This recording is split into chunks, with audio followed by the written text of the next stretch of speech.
할렐루야.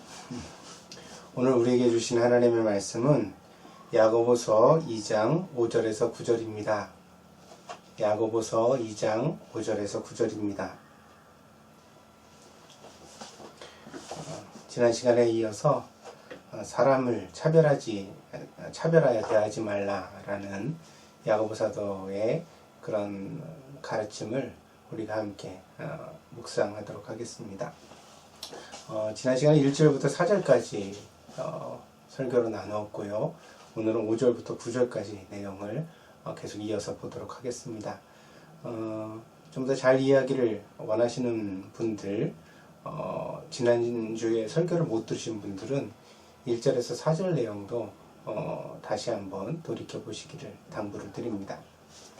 5절부터 9절까지 같이 함께 봉독합니다. 함께합니다. 시작. 내 사랑하는 형제들아 들을지어다. 하나님이 세상에서 가난한 자를 택하사 믿음에 부유하게 하시고 또 자기를 사랑하는 자들에게 약속하신 나라를 상속으로 받게 하지 아니하셨느냐. 너희는 도리어 가난한 자를 업신이 여겼도다. 부자는 너희를 억압하며 법정으로 끌고 가지 아니하느냐. 그들은 너희에게 대하여 일컫는 바 그 아름다운 이름을 비방하지 아니하느냐. 너희가 만일 성경에 기록된 대로 내 이웃 사랑하기를 내 몸과 같이 하라 하신 최고의 법을 지키면 잘하는 것이거니와 만일 너희가 사람을 차별하여 대하면 죄를 짓는 것이니 율법이 너희를 범법자로 정죄하리라. 아멘. 잠시 기도하겠습니다. 사랑의 하나님, 이 주일 아침에 하나님의 사랑하는 권속들이 한자리에 모여 예배드리게 하시니 감사드립니다. 아버지 하나님, 오늘도 주의 성령의 말씀이 사랑하는 성도들에게 들려지게 하여 주시고 이 예배를 통하여 은혜 받을 수 있도록 인도하여 주시옵소서. 부유한 마음, 근심하는 마음, 모든 번잡한 것들을 다 십자가 밑에 내려놓게 하여 주시고 오직 이 시간에는 마음을 정결히 하고 집중하여 하나님의 말씀을 경청하는 귀하고 복된 성도들이 다 되게 하여 주시옵소서. 오늘 하나님의 말씀에 큰 은혜가 있기를 원합니다. 하나님께서 함께하여 주시옵소서. 감사를 드리며 예수 그리스도의 이름으로 기도하였습니다. 아멘. 제가 직접 설교하지 못하고 이렇게 영상으로 설교를 나누게 될 때에는 더욱더 좀 주의를 집중해 주시기를 부탁을 드립니다. 여러분이 혹시 자의가 아니라도 피곤해서 좀 졸거나 혹은 딴청을 부릴 때 목사가 곁에 있으면 거기에 대하여 반응할 수 있지만 이렇게 영상으로 설교를 전해드리는 때에는 그렇게 하지 못하기 때문에 혹여 잘못하면 그냥 왔다 그냥 정말 밥만 먹고 돌아가는 그런 일이 생길까봐 높아심에 그런 근심이, 마음이 생겨납니다. 다시 한번 당부를 드립니다. 조금 더 집중해서 하나님의 말씀을 경청해 주시기를 부탁을 드립니다. 사람이 살아가는데 돈이 제일 중요한 것은 아닙니다. 그런데도 돈에 집착하는 것이 참 쉽습니다. 이것은 세상 사람들만의 이야기가 아니라 그리스도인들도 마찬가지입니다. 왜 그럴까 생각해 봤습니다. 미래에 대한 불안 때문이라는 것이 저의 생각입니다. 사람은 오늘만을 생각하지 않고 미래를 준비하는 지혜를 가지고 있습니다. 이로 말미암아 문명이 발달하고 사람들은 더 나은 미래를 창조해 온 것도 사실입니다. 그러나 미래는 확정된 것이 아니기 때문에 미래를 생각하면 생각할수록 우리의 마음속에 불안이 더 커지는 것은 어쩔 수 없는 현실입니다. 내가 이 다음에 병들었을 때 어떻게 할까? 그땐 내가 일도 못할 텐데 그럼 그때 나는 어떻게 살 수 있을까? 혹은 내가 늙어서 정말 무력해졌을 때 그때 나는 어떻게 해야 할 것인가? 살아생전의 것들도 미래는 참 많은 근심이 있죠. 이 자리에 계신 분들도 마찬가지일 거라고 생각합니다. 더군다나 우리가 조금 더 소유를 많이 가지게 되어지면 죽은 다음도 염려합니다. 그래서 내 자식은 어떻게 살까? 과연 아버지 때로부터 나한테 물려받은 이 많은 것들을 내 자식 때까지 그렇게 부유하게 계속 물려주면서 가문을 유지해 갈 수 있을까? 이런 염려들 말입니다. 그래서 내가 죽은 다음에 내 자식, 내 회사, 내가 하던 일 어떻게 될까? 요즘 한국 사회에서는 교회에 그 문제가 되는 것 중에 하나가 그 교회를 대물림하는 것 아닙니까? 네, 목사님들이 정말 어려운 시절에 피눈물을 흘리면서 교회를 개척하고 부흥시켜 크게 만들었는데 그런 다음에 이제 자기가 늙었단 말이죠. 퇴임을 앞두고 있는데 내 다음에 이 교회를 누가 이끌 것인가? 그런 고민들이 많으신 것 같아요, 사실상. 그러다 보니까 이제 그런 고민의 함정 속에서 그래, 그래도 내 자식이 낫지, 뭐 이런 식의 생각들을 하고 많은 사람들이 불법이라고 지적함에도 불구하고 그렇게 교회를 물려주는 일을 강행하려고 하는 그런 모습들이 나타나게 되는 거죠. 그래서 이것이 오늘만의 문제는 아닙니다. 갑자기 21세기에 우리들만 갑자기 이런 어떤 염려하는 성향, 미래에 대한 불안에 대하여서 반응하는 그런 어떤 특성이 나타나게 된 것이냐? 그렇지가 않습니다. 사실은 수천 년의 세월 동안 이것은 인간의 보편적 특성이었습니다. 성경이 말해주는 것을 통해 우리가 보게 되는 2000년 전의 세상도 마찬가지입니다.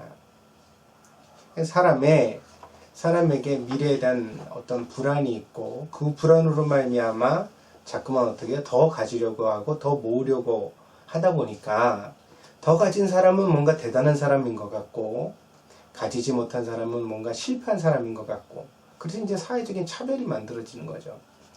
그 차별이라는 문제의 뿌리를 캐보면 그것이 바로 불안이라고 정의 내릴 수 있다는 것입니다. 그래서 이런 불안이, 이런 차별이 오늘 우리에게만 있는 것이 아니라 아주 옛날부터 있어 왔다. 고유한 문제이다. 이것은 인간이 근본적으로 해결해야 할 우리 모두의 문제라는 것, 그것을 이 시간에 한번 생각해 봤으면 합니다. 고대에는 물질적 풍요가 신의 선물이며 축복이라고 더 강력하게 확신했습니다. 때문에 가난은 반대로 저주이며 불행이었습니다. 가난한 자들은 아무도 탓할 수 없었는데 그래서 사회적 차별을 고스란히 받아야만 했는데 왜냐하면 가난한 사람과 부유한 사람은 결코 동등할 수가 없고요. 1차적으로 그건 당연히 차별이 있다고 보는 거죠. 왜냐면 여러분 생각해 보세요. 신분적 차별이 있어서 태어날 때부터 귀족이 있고 태어날 때부터 노예가 있었던 사회 속에서 어떻게 그 차별이라는 것이 부당하다고 항의할 수가 있겠습니까? 더군다나 이 부유함, 형통함은 신의 선물이라고 생각했다는 거죠. 그리고 반면에 그렇게 부유하지 못하고 형통하지 못하는 사람은 저주받은 사람이라 사람들이 다 그렇게 생각을 했던 거죠. 그래서 욥이 큰 고난을 겪었을 때도 이게 하나님의 심판이 아니야. 친구들이 와서 그렇게 얘기를 하는데 이것은 아주 보편적인 당대 사람들의 어떤 사고방식을 나타내고 있는 것입니다. 그런 사고방식을 가지고 있었던 당대에 있어서 가난한 사람들은 차별과 수모를 받아들이며 살 수밖에 없었던 것이죠. 사회가 발달을 하면서 이러한 차별은 점점 해소되어 왔습니다. 그리고 사람들의 인식도 많이 변했습니다. 이제 가난은 개인의 문제로만 보지는 않습니다. 그래서 사회가 함께 힘써서 가난을 해결해 주려고 노력하는 그러한 분위기가 오늘 이 시대 속에는 사실 보편적이 되어져 있습니다. 또한 가난을 저주로 여기지도 않습니다. 만약 누군가 아직도 가난한 사람을 저주받은 사람 또는 하등한 사람이라고 생각한다면 자기가 혼자 개인적으로 그런 생각을 하는 거야. 어쩔 수 없는 일입니다만 적어도 사회가 동의하지는 않지요. 그런 사람이 있다면 비난을 받게 될 것입니다. 그리고 오늘날 사람들은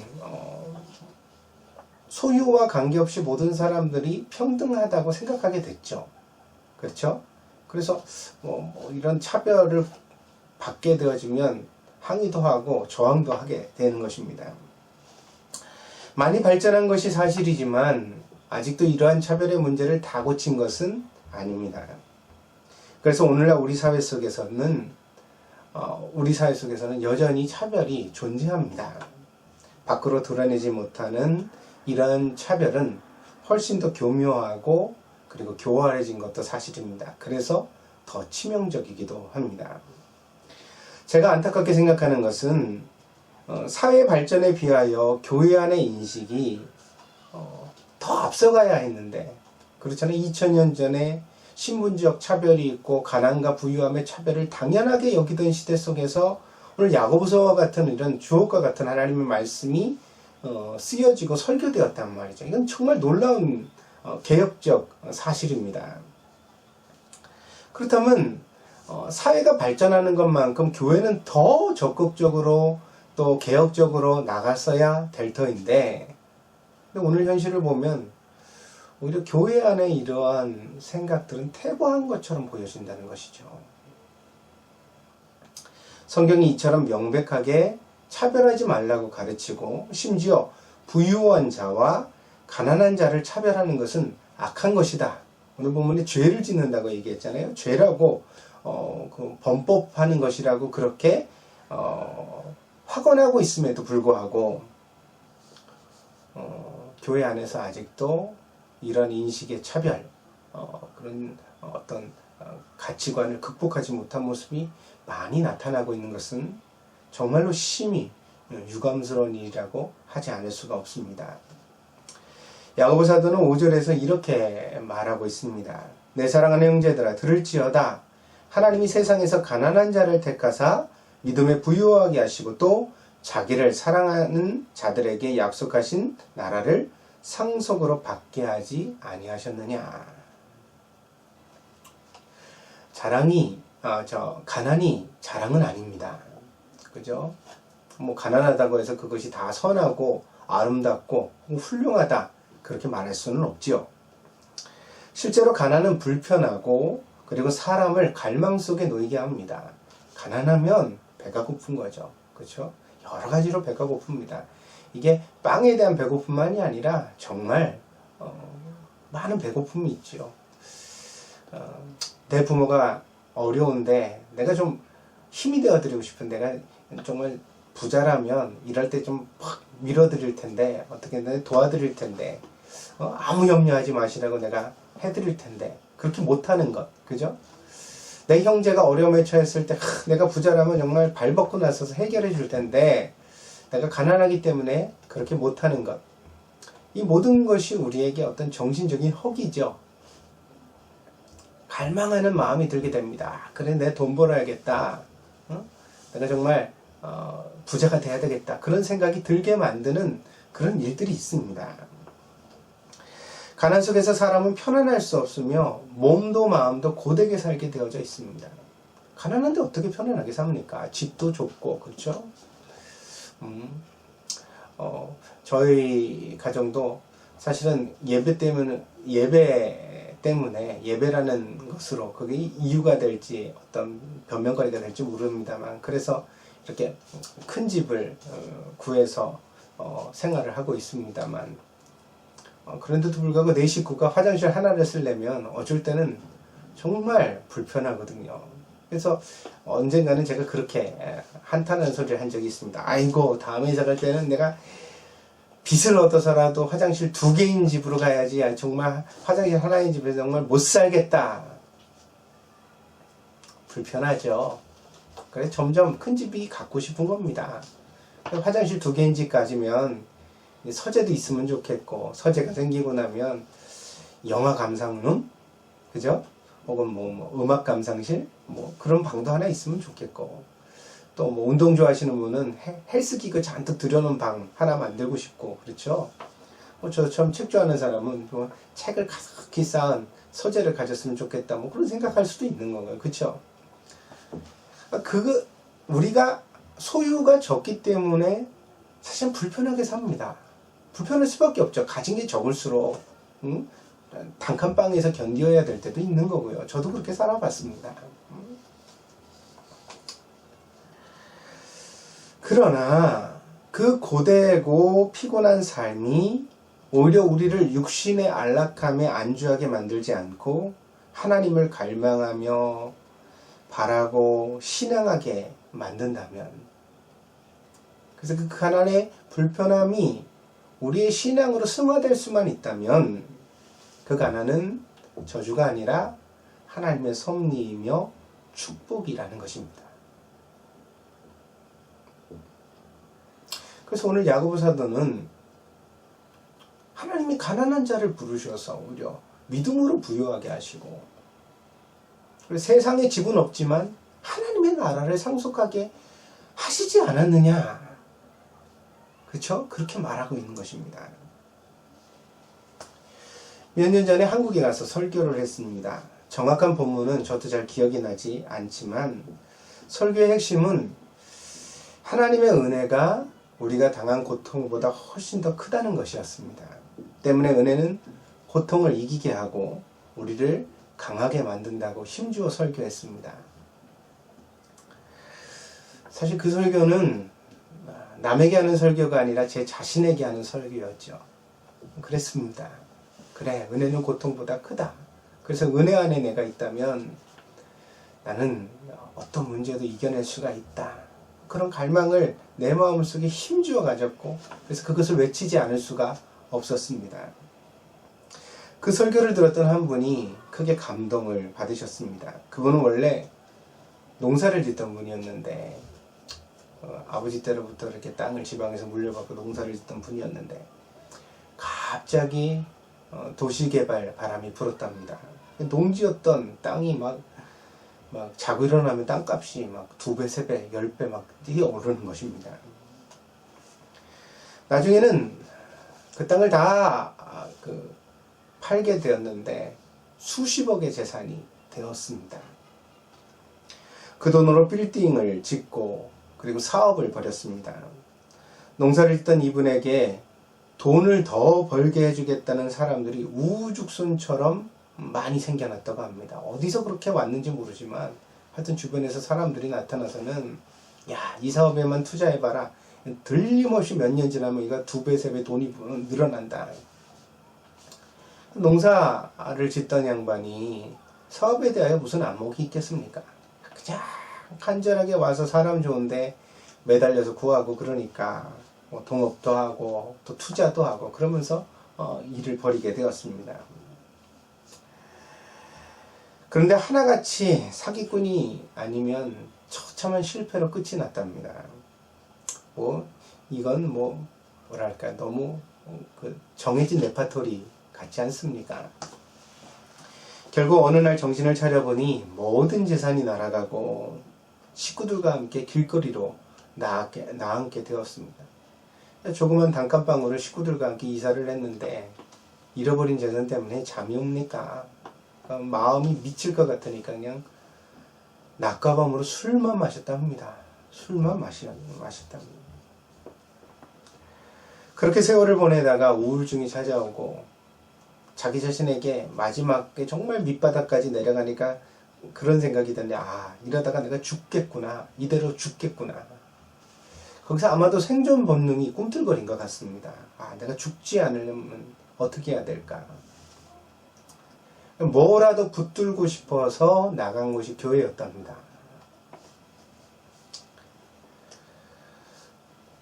그래서 교회에 다니면서 어느 정도 위안을 얻고 그리고 버스기사로 취직을 해서 일을 하던 중에 집회에 참석하고 제가 드렸던 설교를 함께 나누게 되었습니다.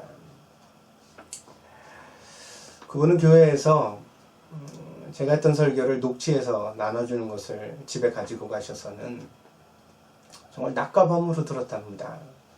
제가 1년쯤 지난 다음에 다시 그 교회를 방문하게 되었는데 그분이 하시는 말씀이 목사님이랑 같이 그 교회 목사님 같이 있는 자리에서 하신 말씀이 테이프가 늘어져서 더 이상 안 나올 때까지 들었다고 그렇게 말씀하시더라고요. 심지어는 버스기사로서 버스를 운전하시면서도 그 설교 테이프를 틀어놔서 사람들이 항의를 했답니다. 뭐 이런 거를 갖다가 공적인 이제 버스에서 틀어놓고 있느냐고는 싫어했겠죠. 근데 또 어떤 분은 오셔가지고 도대체 어느 교회 목사님 설교냐고 그런 얘기도 하고요.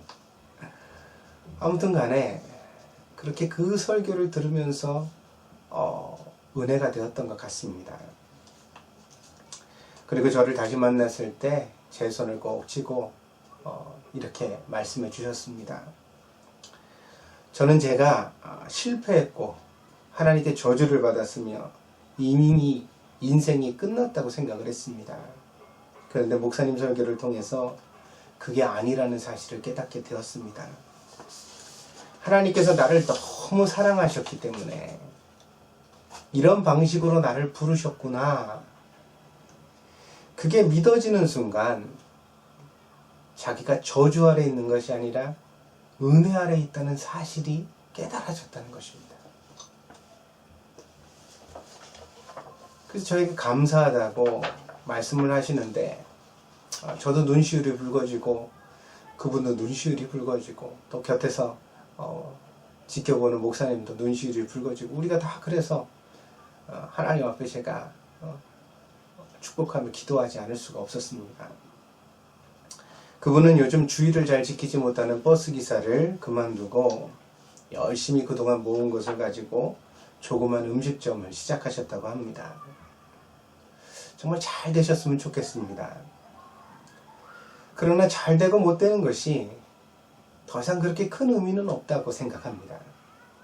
왜냐하면 하나님의 은혜가 그분의 마음을 다른 차원으로 한 단계 높은 수준으로 이끌었다고 생각하기 때문입니다. 저는 그분이 다시 예전처럼 부유해지는 일은 없을 것이라고 생각합니다. 이제 조그만 음식점을 시작하신 분이 수십억의 재산을 도로 만지거나 혹은 수천 평의 땅을 가지고 있는 일이 글쎄요, 다시 있을 수 있을까요? 하지만 그분이 예전보다 훨씬 복되고 행복한 인생을 살게 될 것이라고 저는 확신합니다. 왜냐하면 그분에게는 예수님이 계시기 때문입니다. 성경은 부유함에 대하여 우리에게 이렇게 가르칩니다. 디모데전서 6장 8절입니다. 제가 읽어드리겠습니다. 디모데전서 6장 8절입니다. 우리가 먹을 것과 입을 것이 있은즉 족한 줄로 알 것이니라. 놀랍죠? 우리가 늘 읽는 성경 속에 이런 말씀이 있다는 것. 근데 왜 우리는 이런 말씀을 기억하지 못하고 살아갈까요? 왜 이런 말씀에는 가슴을 울리는 은혜를 잘 받지 못할까요? 우리가 태어난 것이 고작 황금으로 집을 짓기 위해서는 아니지 않습니까? 톨스토이는 그의 단편에서 사람은 얼마만큼의 땅이 필요한가 그렇게 물었습니다. 그리고 자신의 이야기를 통해 사람은 죽어서 돌아갈 한 평 남짓의 땅이면 충분하다 그렇게 대답합니다. 그러나 사실 그 한 평 남짓의 땅조차 내가 죽어서 얼마만큼의 세월 동안만이 나의 묘주일 뿐이지 더 지나고 나면 자인으로 돌아가는 것이죠. 내 것이 아닙니다. 불교의 가르침이 아니라도 사람은 빈손으로 왔다가 빈손으로 갑니다. 선지자 욥이 그렇게 말했습니다. 적신, 그러니까 맨몸으로 태어나고 맨몸으로 죽는 것이 인생이라고요. 그래서 사람은 일용할 양식이 필요하고 지금 입을 옷이 필요한 것은 현실적 사실이지만 그것조차 내가 사용자일 뿐 주인은 아니라는 사실을 명심해야 합니다. 여러분 지금 입고 있는 옷 말이에요. 입고 있는 옷 내 것이잖아요. 저도 이렇게 오늘 좋은 옷을 입고 설교하려고 카메라 앞에 앉았습니다. 근데 내가 세상을 떠나고 나면 이 옷은 누구 것이 될까요? 여전히 제 것일까요? 물론 죽은 자의 옷이 별로 좋지 않다는 그런 생각으로 인해서 다 불태우는 사람들도 있습니다. 하지만 저는 제가 입던 옷이니까 낡지 않았다면 제 아들이 입어도 괜찮을 것 같습니다. 혹은 재활용 쓰레기통에 들어가게 된다면 또 어느 가난한 나라의 어떤 노동자가 제 옷을 입게 될지도 모르죠. 그렇다면 그것은 제 옷이 아니지 않습니까? 더 이상. 우리가 필요해서 내 것이라고 소유한 채 살아가지만 사실 그 소유는 빌리는 거죠. 어떻게 영원히 내 것입니까? 집도 차도. 그렇죠? 황금에 대한 욕망을 자꾸만 내려놓고 황금보다 더 귀한 신앙과 하나님의 나라를 사모하고 추구해 가야 하겠습니다. 그것이 바로 인생의 지혜일 것입니다. 내 것도 되지 못할 걸 자꾸 내 것이라고 주장하면서 자꾸 내 손때 묻히려고 아둥바둥 살아가지 말고 정말 영원히 가질 수 있는 것, 정말 내 것이 될 거라고 하나님이 약속해 주신 것, 그걸 바라보면서 살아가야 하지 않겠습니까? 저는 여러분들에게 축복이 임하기를 누구보다 간절히 원합니다. 건강하고 부유하고 형통하고 승리하는 삶을 살기를 바랍니다. 그리고 옆에서 그렇게 응원하고 있습니다. 날마다. 그러나 만약 그러한 것들이 여러분과 그리스도의 관계를 깨트리고 하나님과 동행하지 못하게 만든다면 저는 과감하게 이런 것들조차 포기해야 된다고 생각합니다. 하나님 안에서는 건강도 복이지만 병들고 약해지는 것도 복이 될 수 있습니다.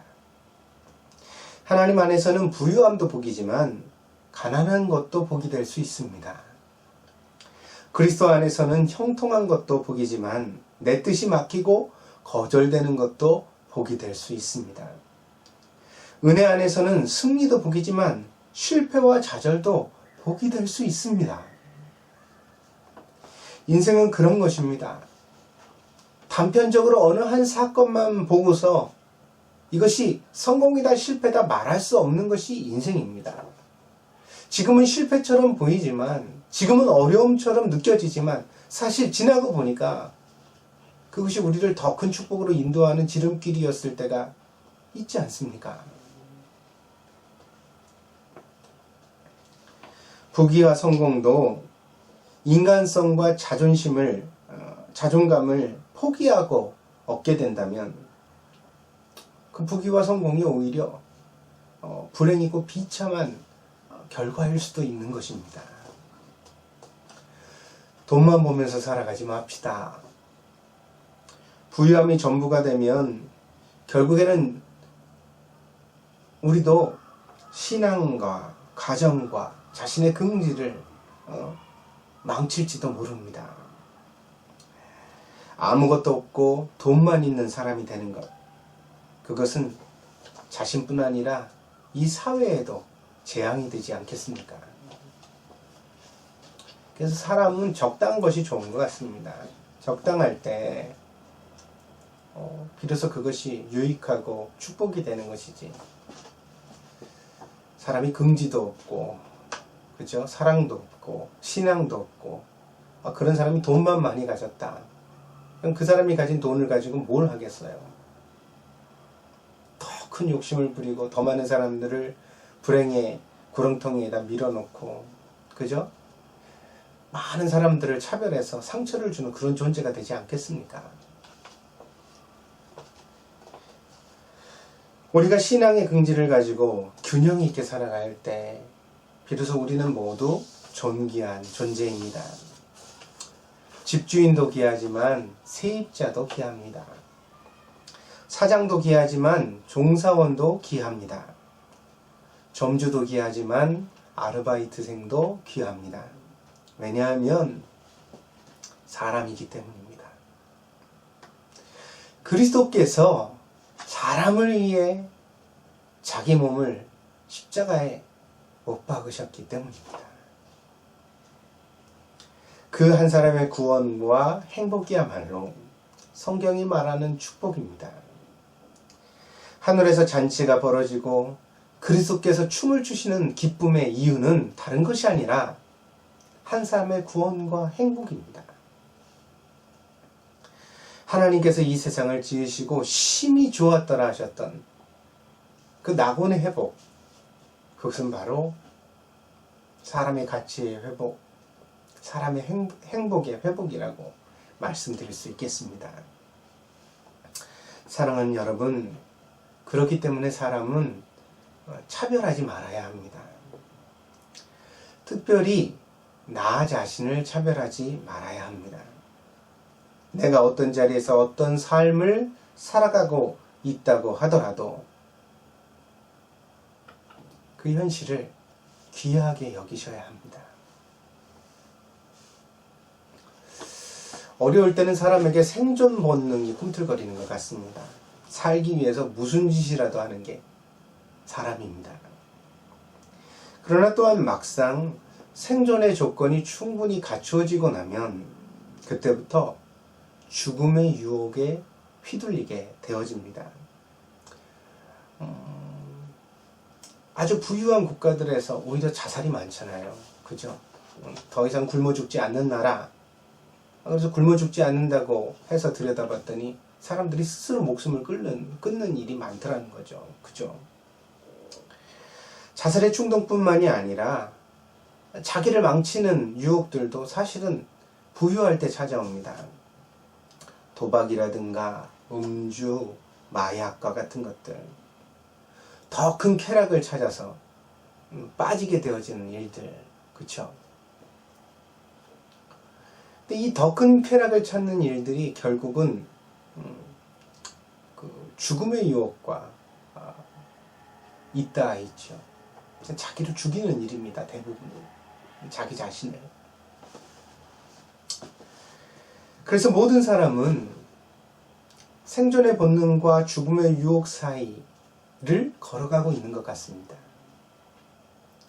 한편에서는 살기 어려 살고자 바둥바둥거리는 사람이 있고, 한편에서는 살만하니까 자꾸 어떤 자기를 망치고 죽게 하려는 충동, 유혹과 싸워야 되는 사람들이 있는 것입니다. 그래서요, 생각해보면 나이를 먹는다는 것이 참 대단한 일입니다. 죽지 않고 사는 게 어디입니까?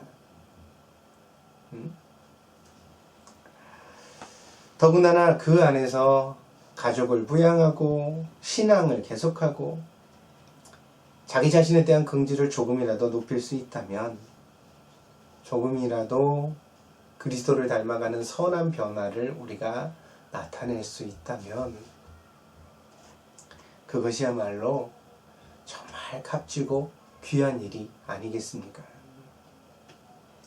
그러니까 자기가 더 부자가 되지 못했다고, 더 높은 자리에 올라가지 못했다고, 남보다 외국어를 하나 더 잘하지 못하고, 남들보다 더 박식하거나 혹은 수완이 좋아서 돈을 벌지 못했다고 자기를 차별해서는 안 됩니다. 있는 그대로의 나의 모습을 받아들이고 수용하고 사랑할 줄 알아야 됩니다. 아멘. 예수님께서는 내 몸과 같이 내 이웃을 사랑하라, 그렇게 가르치셨죠. 오늘 야고보 사도는 8절에서 이 예수님의 가르침을 상기시키면서 이 예수님의 가르침이야말로 최고의 법이라고 그렇게 언급하고 있습니다. 그러면서 이러한 말씀을 전제에 깔고 잘했다, 적어도 이렇게는 살아야 된다, 그렇게 말하면서 뭐라고 말해요? 차별하지 말라라고 가르치고 있는 것이죠. 그렇습니다. 이 말씀을 곰곰이 곱씹어 보면 결국 사람은 자기를 차별하지 않을 때 남도 차별하지 않는 사람이 된다는 사실을 깨닫게 됩니다. 자기 자신에 대하여 성공과 출세에 눈멀어 있는 사람이 어떻게 다른 사람을 차별하지 않을 수가 있겠습니까? 성공한 사람은 대단해 보이고, 성공하지 못한 사람은 짐승처럼 보이는데 그것 자체가 자기 안에 있는 어떤 욕망, 자기 안에 있는 어떤 그런 실체를 나타내고 있는 것이 아니겠습니까?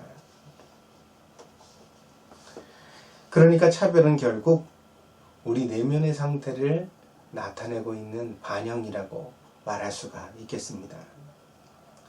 더 많이 차별하는 사람은 그만큼 내면이 더 많이 망가지고 피폐한 사람이라는 뜻일 것입니다. 우리는 결코 그런 사람이 되지 말아야 되겠습니다.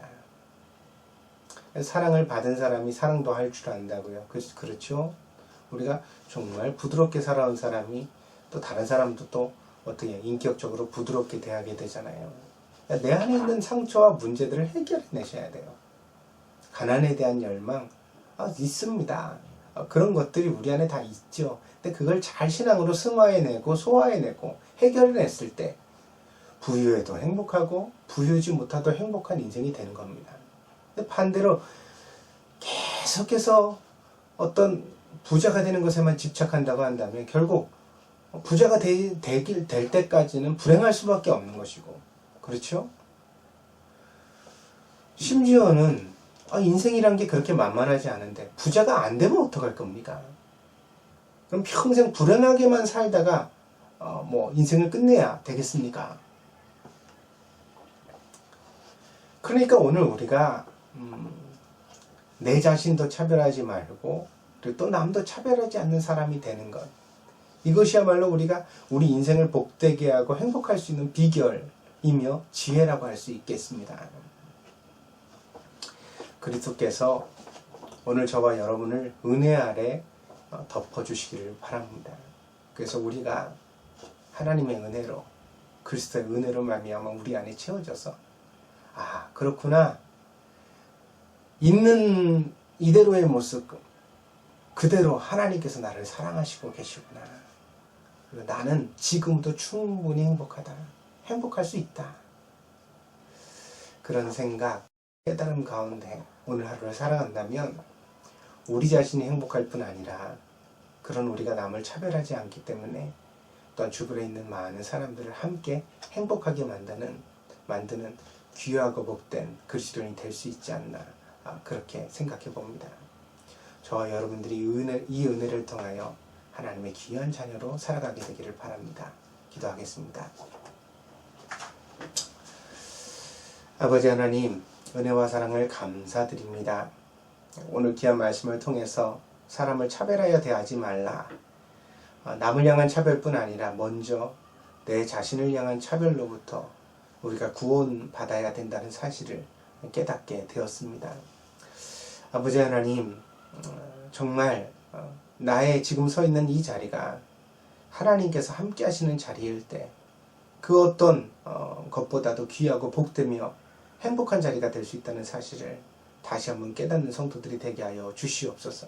그리하여서 먼 훗날로 행복을 미루고 살아가는 것이 아니라 바로 지금 여기로부터 하나님과 동행하며 그 행복과 구원을 누리면서 살아가는 귀하고 복된 성도들이 되게 하셔서 결코 우리 동경드림교회 성도들에게는 차별하는 마음이 없게 하시고 모든 이들을 복되고 행복하게 만드는 귀한 사람들이 될 수 있도록 축복하여 주시옵소서. 아버지 하나님, 이 시간에 주님 앞에 간구합니다. 사랑하는 우리 이성임 목사님 아버님과 김선현 자매 아버님과 그리고 또한 젊은 가장인 우리 김진구 형제를 위하여 기도합니다.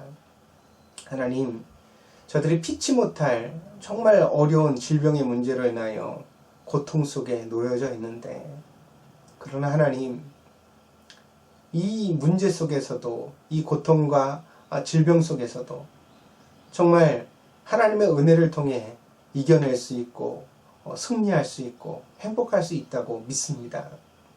하나님, 은혜를 더하여 주시옵소서. 그 가족들을 위로하여 주시고 하늘의 소망을 보게 하여 주시고, 하나님, 질병과 정말 담대하게 싸울 수 있는 용기를 하나님께서 허락하여 주시옵소서. 위하여 기도하는 우리 동경드림교회 모든 성도들에게도 하나님 은혜 덧입혀 주시고 환절기에 건강 상하지 않도록 하나님 아르바이트와 여러 가지 삶의 환경으로 인하여 피곤한 중에 있습니다. 하나님께서 늘 든든히 붙들어 주셔서 강건케 하시고, 그리고 또 무엇보다 하나님과 동행하는 귀한 우리 성도들이 되게 하여 주시옵소서. 주님께서 함께해 주심에 감사를 드리며 모든 말씀 예수 그리스도의 이름으로 기도하였습니다. 아멘. 감사합니다.